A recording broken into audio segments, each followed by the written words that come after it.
Yo les gens, j'espère que vous allez bien, j'espère que vous êtes confortablement installés dans le bien-être de vous-même parce que c'est important. Ok, il était plus que temps que je fasse cette vidéo. Je pense que vous avez tous vu le trailer du Snyder's Cut de Justice League, le tout dernier qui est sorti. Et je dois dire qu'on était sur quelque chose de relativement épique.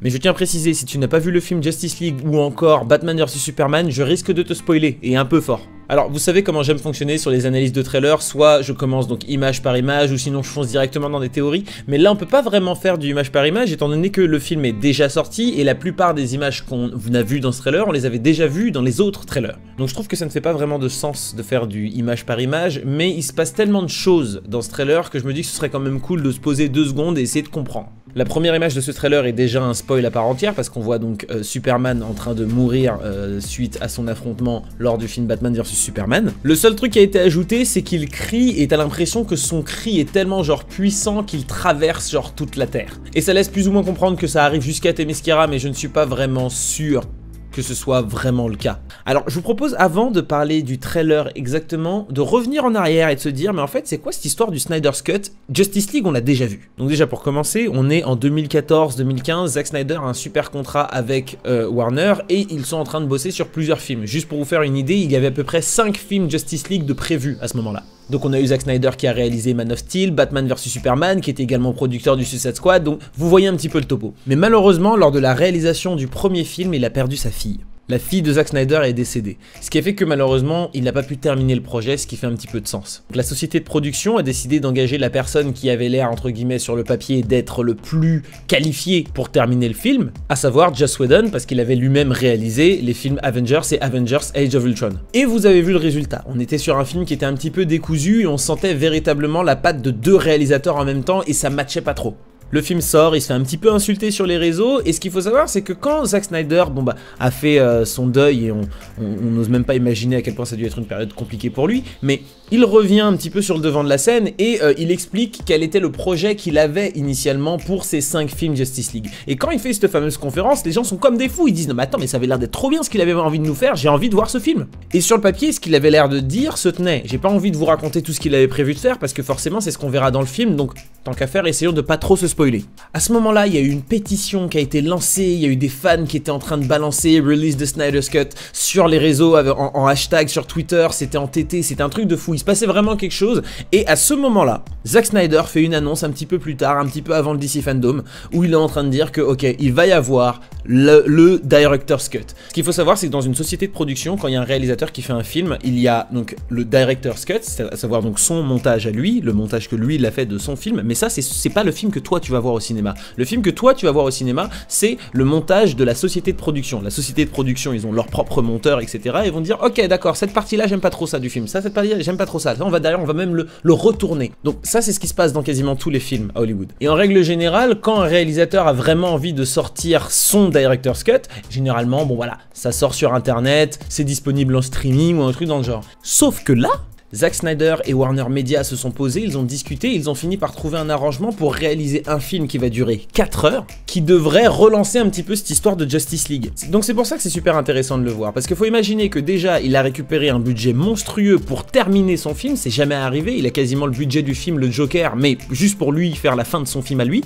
C'est-à-dire que pour réaliser le film The Joker, Todd Phillips avait à peu près 70 millions de dollars et c'est exactement la somme que Zack Snyder a récupéré lui pour terminer le film Justice League, sachant qu'il y avait déjà plein de trucs qui avaient été tournés, mais lui avait besoin encore de toute cette somme, donc on imagine qu'il va y avoir vraiment quelque chose d'assez extraordinaire qu'on va voir dans ce film. C'est pas comme si l'argent voulait dire qualité, mais là en l'occurrence, ce qui est cool, c'est de se dire qu'il y a un réalisateur qui a bossé pendant des années sur une idée, sur quelque chose, et malheureusement ce n'est pas ce qu'il a vu dans son film au cinéma, et en plus il y a eu toute la tragédie autour de sa fille, et là il peut faire son film avec un gros budget, ça va sortir sur la plateforme énorme qu'est HBO Max, même si elle n'est pas encore disponible en France, nous on aura quand même le droit de voir ce film, et de toute façon je vous donnerai les dates à la fin de la vidéo, vous inquiétez pas. Et d'ailleurs, revenons un peu sur le trailer. Ce que je vois dans ce trailer, c'est que j'ai l'impression qu'on voit un petit peu plus de la scène flashback où les Atlants, les Amazones, les anciens dieux et même quelques lanternes se sont rassemblés pour affronter les premières forces de Darkseid à l'époque où il n'était pas encore Darkseid d'ailleurs. Et ça, dans le film Justice League, on le voit un tout petit peu, il y a une petite scénette comme ça. J'aimerais qu'on en voit un petit peu plus parce que je trouve que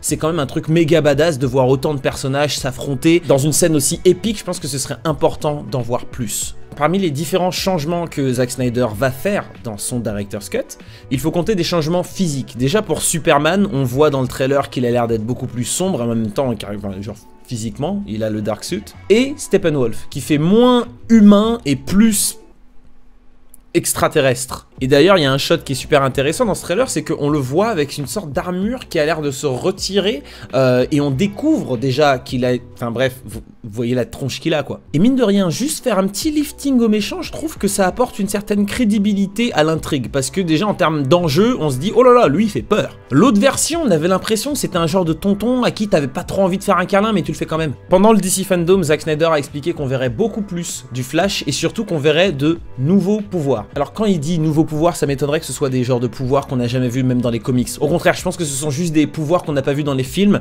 en l'occurrence le retour dans le temps. Et ce retour dans le temps est vraiment important, parce que ça pourrait peut-être justifier le fameux rêve que Batman a, ce rêve qu'on avait vu dans la première version du film, où on voit Superman être méchant, tuer des gens, etc. Et théoriquement, c'est Cyborg qui doit aider Flash à faire ce retour dans le temps, justement pour expliquer à Batman qu'il faut sauver Lois, parce que si Lois meurt, et bah Superman va devenir méchant. D'ailleurs, en parlant de méchant, vous avez vu ce shot là où il arrive là, il commence à cramer des... Moi, ça m'a fait un truc. Pourquoi je pense que ce voyage dans le temps est super important? Bah parce que ça va donner peut-être des idées à Flash à partir du moment où Flash va comprendre qu'il est capable de retourner dans le temps. Et bah je pense que pour lui, ça va ouvrir de nouvelles possibilités, à savoir sauver sa mère. Et là, si tu as lu un petit peu des comics ou même regardé la série The Flash, tu penses à Flashpoint. Ça pourrait être le début de Flashpoint, sachant qu'ils doivent commencer le tournage dans pas longtemps. Et on a eu la confirmation que Michael Keaton doit être de la partie. On sait également que Ben Affleck doit revenir en tant que Batman aussi pour ce film-là. Donc là, franchement, c'est intéressant parce que, d'une certaine manière, le film Justice League version Zack Snyder pourrait être le point de départ du film Flashpoint avec Ezra Miller en tant que Flash. Alors comme je vous ai dit, c'est un trailer qu'on a déjà plus ou moins vu, là on a quelques nouvelles images, et parmi ces nouvelles images, il y en a une qui a forcément choqué le monde, c'est la dernière où on voit donc Jared Leto aka le Joker se retourner et parler avec Batman comme s'ils étaient potes. Sauf que là on est dans la partie du rêve. C'est-à-dire que soit c'est une vision du futur, soit c'est un rêve. À l'heure actuelle on ne sait pas exactement ce qui se passe, mais on se doute qu'il y a de fortes chances que ce soit une vision du futur. Et dans cette vision de Batman, il a une toute autre forme de relation avec le Joker. Ce qui pourrait vouloir dire qu'ils sont dans un monde qui est tellement foutu que même Batman est prêt à s'allier au Joker pour affronter Superman et pourquoi pas Darkseid en même temps. Mais je pense que ce sera vraiment un petit détail du film. Une autre personne qui est censée être de la partie, c'est Martian Manhunter, qu'on ne voit pas dans le trailer. Ça c'est un petit peu dommage parce que je m'attendais à voir à quoi il va ressembler, mais en même temps, vu que ce sera un personnage uniquement en image de synthèse, il sera stylé parce qu'ils savent faire les mecs. Il a récupéré 70 millions de dollars, il peut au moins faire un Martian Manhunter qui ressemble à quelque chose. Mais bon, ça de toutes les manières on n'en doute pas. Le film doit sortir le 18 mars aux États-Unis et nous on l'aura le 22 avril en France. Ça a été annoncé il y a quelques jours par Warner Bros France. Donc on ne sait pas sur quel type de plateforme. Est-ce que ce sera en DVD Blu-ray ou est-ce que ce sera sur une plateforme, je sais pas, OCS, Canal, j'en sais rien. C'était trop mignon parce qu'il y a une jeune fille qui dans les commentaires quand j'ai fait le post sur mon compte Instagram, il y a une jeune fille qui m'a dit ah peut-être que ce sera sur Disney+. J'ai trouvé ça cute. Si tu ne sais pas pourquoi j'ai trouvé ça cute, bah c'est parce que Justice League c'est un film Warner, c'est un film DC, donc il peut pas se retrouver sur Disney. Je sais pas si c'était clair. Si c'est pas clair, vraiment, envoie-moi un message et je t'explique exactement. Mais je pense que normalement tout le monde devrait comprendre. Mais après, si tu comprends pas, c'est pas grave. Viens, envoie-moi un message et je t'explique. Donc voilà, à l'heure actuelle, c'est difficile de savoir exactement ce qui va se passer dans ce film, même s'il y a eu la fameuse conférence de Zack Snyder qui t'explique un petit peu ce qu'il avait en tête. Moi, je me dis qu'il y a peut-être un petit peu plus que ça. Parce que dans ce film, je ne pense pas qu'il mettra tout ce qu'il avait prévu de faire. C'est pas possible de le faire sur un film de 4 heures. Par contre, ça peut être une nouvelle introduction pour ces fameux 5 films qu'il avait envie de faire. Peut-être qu'il n'en fera pas 5, mais qu'il n'en fera que 3 finalement, ou peut-être qu'il n'en fera que 2. Mais j'ai l'impression là, qu'on tend petit à petit vers une nouvelle franchise autour de la Justice League. Mais bon voilà les amis, en tout cas c'est comme ça que moi je le sens, dites-moi ce que vous en pensez. C'est la fin de cette vidéo, j'espère qu'elle vous a plu, n'oublie pas de t'abonner, mets un petit like, commente, partage, tu sais comment ça fonctionne, moi ça m'encourage et ça fait toujours boum boum dans mon cœur. Bon du coup moi je vous fais des bisous, caresses et tendresse, on se voit très bientôt, d'ici là, regardez de bons films. Peace.